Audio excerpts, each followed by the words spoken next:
हे गुरुदेव भगवान, ऐसा दुख उपस्थित हुआ है, मुझे क्या करना चाहिए? Material science and spiritual science both, वो दोनों के मास्टर हैं, ही साइंटिस्ट। और ये प्रयोग करो। अरे कॉलगेट का प्रयोग कर लिया, नई नई रोज बिलबोर्ड्स पे प्रचार होते हैं, उसको खरीद लेते हो। पर 42 साल की उम्र में मीरा की भाषा बदल जाती है। क्यों बदल जाती है मीरा की भाषा अचानक? कुछ तो लोग कहेंगे, लोगों का काम है कहना, छोड़ो बेकार की बातों में, कहीं बीत न जाए बेरमों की ये सुंदर राम कथा की रहना।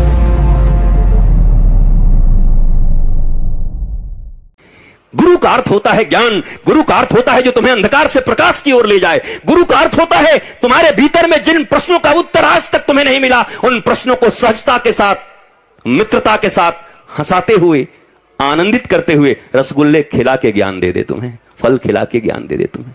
उनको सदगुरु कहते हैं। गुरु और सदगुरु में बड़ा अंतर है। गुरु का अर्थ इतना ही है जो तुम्हें मार्ग बता दे। मान लो अगर कोई बेरमो में आकर के पूछे, भैया अब कोई कह दे बाएं तरफ, तो गुरु तो वो भी हो गया, ठेका का रास्ता बता दिया। और वो ठेका में गया पी के मुझको यारों, ये कैसा गुरु था? परिवार बर्बाद करा दिया। जिसने राह बता दिया वो गुरु है, पर जिसने राम और कृष्ण का राह बता दिया वो सदगुरु है। इसलिए गुरु हजारों हो सकते हैं, पर सदगुरु कभी कभी पृथ्वी पर आता है, जो केवल राम और कृष्ण से तुम्हें जोड़ता है, जो तुम्हें सत्य से जोड़ता है। राम और कृष्ण से जोड़ने का मतलब है आराम। जीवन में जिसने कह दिया जिसको चाहिए आराम, उसको कहना होगा आओ राम, आओ राम, मेरे जीवन में आओ राम। उसके जीवन में आराम ही आराम, नहीं तो हराम है जीवन। याद रख लेना, जिनके जीवन में राम है। पर रामो विग्रहवान धर्म, श्रीमद् वाल्मीकि रामायण कहती है कि राम चलते हुए धर्म है। जब स्वयं भगवान हो पृथ्वी पर और स्वयं सदगुरु चल रहे हो तो उन्हें धर्म की भाषा पढ़ाई नहीं जाती, उनको चलता हुआ धर्म माना जाता है। वो चलते हुए धर्म है। राम को धर्म सिखाने का प्रयत्न जो करे वो राक्षस है, क्योंकि राम तो चलते हुए मूर्त धर्म है। इसलिए जब अर्जुन को समझ में नहीं आया, अर्जुन कंफ्यूजन में था, मैं क्या करूं, मैं लड़ूं कि नहीं लड़ूं? मेरे दादाजी हैं, मेरे गुरुजी हैं, मेरे फलाने जी हैं, मेरे अपने लोग हैं, मुझे नहीं लड़ना, मुझे नहीं जाना, मुझे धन के लिए लड़ाई नहीं करना। कृष्ण जी ने कहा तुम्हें करना पड़ेगा। आज के युग में ऐसा कोई मिले तो बोले बताओ, चेला इतना बढ़िया है, बेचारा लड़ना नहीं चाहता, ये गुरु बड़ा बेकार आदमी है, ये लड़वा रहा है। कृष्णम बंदे जगत गुरु। अर्जुन लड़ना नहीं चाहता, कृष्ण कह रहे युद्ध करो। जबकि बाबाओं को माना जाता है कि भाई बाबा जी हैं तो आप शांति प्रदान करिए। हमारे कृष्ण ऐसे बाबा हैं, बोला युद्ध कर। वो अर्जुन समझता ही नहीं था, कुछ भी दिखाए, क्योंकि अर्जुन की एक तकलीफ थी, वो ममेरे फुफेरे भाई थे तो ज्यादा समझता नहीं था, ज्यादा क्लोज हो गया था। अति परिचय अवज्ञात। कभी कभी जब अति परिचय हो जाता है ना, तो तुम महापुरुष को नहीं पहचान पाते, तुम भगवान को भी नहीं पहचान पाते, तुम गुरु को भी नहीं पहचान पाते। अति परिचय बड़ा तकलीफ भी दे देता है, पहचानता ही नहीं था। अंत में अर्जुन ने कहा एक बात बोलूं? बोला हाँ बोलो। बोला शिष्यस्ते हम साधिमाम त्वाम प्रपन्नम। न तुम भगवान बनो मेरे लिए, न तुम फुफेरे और मेरे भाई बनो, न मैं तुम्हारा जिज्जा बनो और तुम साले बनो। एक काम कर दो। क्या? बोला मैं तुम्हारा शिष्य बन जाता हूं, तुम गुरु बन जाओ कृष्ण। क्योंकि अगर मुझे समझना है तो गुरु के द्वारा ही समझना होगा। भगवान के रूप में मैं तुम्हारी बातें नहीं समझ पा रहा हूं। तब श्री कृष्ण ने अर्जुन को अपना शिष्य बनाया। गीता तो ये कहती है, तुमने तो पढ़ा है नहीं कभी। गीता में अर्जुन शिष्य बने और अंत में भगवान ने कह दिया सुन, तेरी समझ में बात नहीं आएगी, मैं समझाते जा रहा हूं तो उल्टा करते जा रहा है। अब एक अंतिम बात कह रहा हूं। बोला हाँ प्रभु, 3-4 बात मुझे समझ में नहीं आ रही, एक फाइनल बात बोलो, क्या मानना? गुरुजी एक बात जो कहोगे मान जाऊंगा, वचन दे रहा हूं। तो भगवान ने 18वें अध्याय में कहा सर्वधर्मान परित्यज्य माम एकम शरणम व्रज अहम त्वा सर्व पापेभ्यो मोक्षयिष्यामि मा शुचा। ऐ सुन, अब एक बात केवल सुन, सर्वधर्मान परित्यज्यम, जितने भी धर्म है दुनिया के, जितनी भी ड्यूटीज है, सबका परित्याग कर और मेरी शरण में आ। जिंदगी में कोई भी पाप तुझसे होने वाला होगा तो उस पाप से रक्षा का और तुझे आनंदित रखने का वचन तेरा गुरु श्री कृष्ण कृष्णम बंदे जगत गुरुम दे रहा है। और अर्जुन आकर के समर्पित हो गए, फिर पूछने की जरूरत ही नहीं पड़ी। समर्पण बड़ी चीज है, तुम समर्पण नहीं करते, तुम आधे अधूरे हो। इस दिल के टुकड़े हजार हुए, कुछ यहां गिरा कुछ वहां गिरा। तुम किसी के हो ही नहीं, किसी के बनो तो अच्छे से। तुम तो थोड़ा थोड़ा मान रहे हो, इतना इतना मान रहे, इतना सा मानो तो पूरा मानो, फॉलो करो तो पूरा फॉलो करो। और याद रखो, फैमिली डॉक्टर की तरह अगर जीवन में गुरु भी मिल जाएं और विश्वास हो गया तो ऐसी कोई समस्या नहीं जिसका समाधान उनके पास न हो। ऐसा कोई आज तक बंधन नहीं बना जिसकी कुंजी सदगुरु के पास न हो, वो खोल न सके। वो तुम्हें चाबी पकड़ा देंगे, अपने बंधन को तुम ही खोल सकते हो, लेकिन तुम्हारा समर्पण पक्का होना चाहिए, विश्वास पक्का होना चाहिए। दशरथ जी के जीवन में कष्ट आया। सुनो, राम जी के पिताजी के जीवन में इतना बड़ा कष्ट आया। एक बार भूपति मन माही, भयो गलानी मोरे सुत नाही। ग्लानी हो, इन्फीरियरिटी। ओ मैं बुढ़ा हो गया, मुझे पुत्र नहीं हुआ, मेरी जिंदगी बेकार हो गई। अब ध्यान देना बेरमो के लोगों, जब दशरथ जी के जीवन में दुख उपस्थित हुआ, कष्ट उपस्थित हुआ, तकलीफ आई, तो एक बार भूपति मन माही, भयो गलानी मोरे सुत नाही। तो क्या किए? मौसा घर गयो महिपाला, फूफा घर गयो महिपाला, दोस्त के घर में गयो महिपाला, मंत्री जी के घर में गयो महिपाला, मुख्यमंत्री के घर में गयो महिपाला। कहां गए? एक बार भूपति मन माही, भय गलानी मोरे सुत नाही। तो दुनिया में कोई याद नहीं आया। और दशरथ जी क्या किए? गुरु गृह गया तुरंत महिपाला, गुरु गृह गया तुरंत महिपाला। चरण लागी करे विनय विशाला, विनय विशाला, विनय विशाला, विनय विशाला।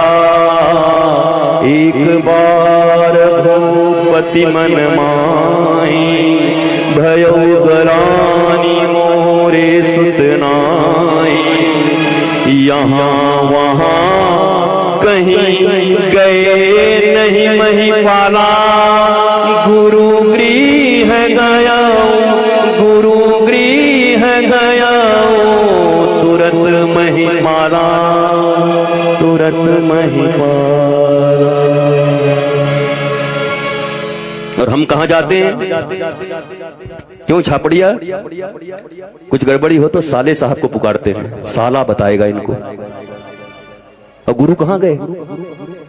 अब राम जी को तो हम बहुत मानते हैं, राम जी हमारे प्राण हैं, और राम जी के पिताजी जो कर रहे हो तुम करने को राजी नहीं हो। उनके जीवन में ग्लानि उपस्थित हुई, कंफ्यूजन आया, तो उसको कंक्लूड करने के लिए अपने गुरु के द्वार पर गए। और गुरु जी ने कहा, धरहु धीर हुई है सुत, तुम एक मांगने आए थे, 4 दे के भेजा। दोस्त के पास जाओगे तो पहले ही इतना रो देगा कि तुमको मन करेगा कि 10 रुपए इसको और दे दे, भले ही तुम उधार में हो। इतने चालू हो गए आजकल से। तुम्हारी जाने से पहले ऐसा रो देंगे, माँ का हार्ट अटैक आ गया, और माँ अंदर में बढ़िया रसगुल्ला खा रही है और समोसा, वो कह रहा हार्ट अटैक आ गया।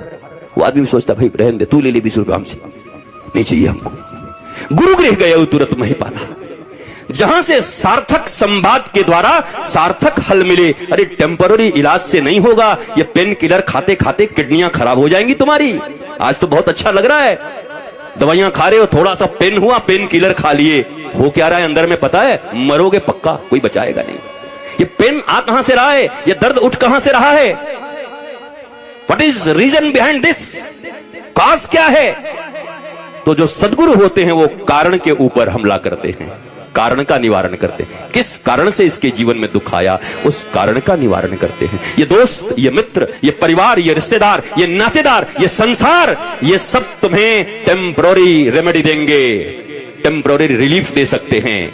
लेकिन अगर परमानेंट रिलीफ चाहिए, अगर निराकरण चाहिए, फिर जीवन में वो दुख दोबारा ना हो, वो ताप न सताए, तो किसी ज्ञानी सदगुरु के चरणों में जाना और पूछना, हे गुरुदेव भगवान, ऐसा दुख उपस्थित हुआ है, मुझे क्या करना चाहिए? और विश्वास रखना, उन्होंने जो कह दिया उस वचन पर, और चल कर देखो। मैं आज भी इस भरे हुए पंडाल में कहता हूं, कोई भी ऐसा करके देखो, तुम्हारे जीवन की समस्या की। और ये कोई चमत्कार नहीं है, he is knowledgeful, he is living master. वो केवल दाढ़ी और चुंदी बढ़ा करके नहीं घूम रहे, वो व्याख्या करने के लिए नॉलेजफुल मास्टर। वेद वेदांत सिद्धांत, जिन्होंने इस शरीर के साइंस को भी जाना है और जिन्होंने आध्यात्मिक विज्ञान को भी जाना है, material science and spiritual science both, वो दोनों के मास्टर हैं। He is scientist, he is doctor.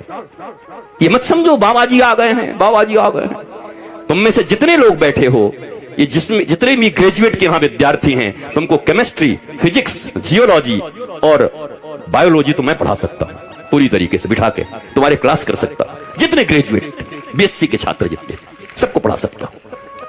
But this is material science. दुनिया में आज तक डिप्रेशन की कोई दवा नहीं बनी है। डिप्रेशन की जो भी दवा दी जाती है उसमें 70% अफीम होते हैं, तुम्हें सिर्फ सुलाया जाता है। आज तक माई का लाल कोई है नहीं जो डिप्रेशन का दवा बनाया है।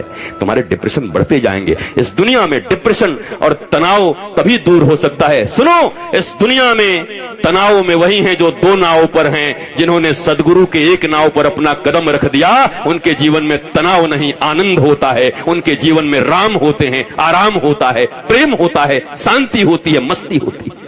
और ये प्रयोग करो।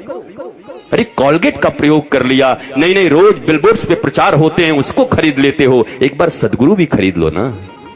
जैसे मीरा कहती है, माई डी मैंने गोविंद लीनो मोल, मैंने इसको मैंने मोल में खरीदा है, इसको खरीद लिया है गोविंद को। माई पूछी कितने में? बोले खरीद लिया, कहीं जा नहीं सकता, मोल दिया है मैंने। 42 साल तक मीरा रोती रही, कृष्ण कृष्ण करती रही।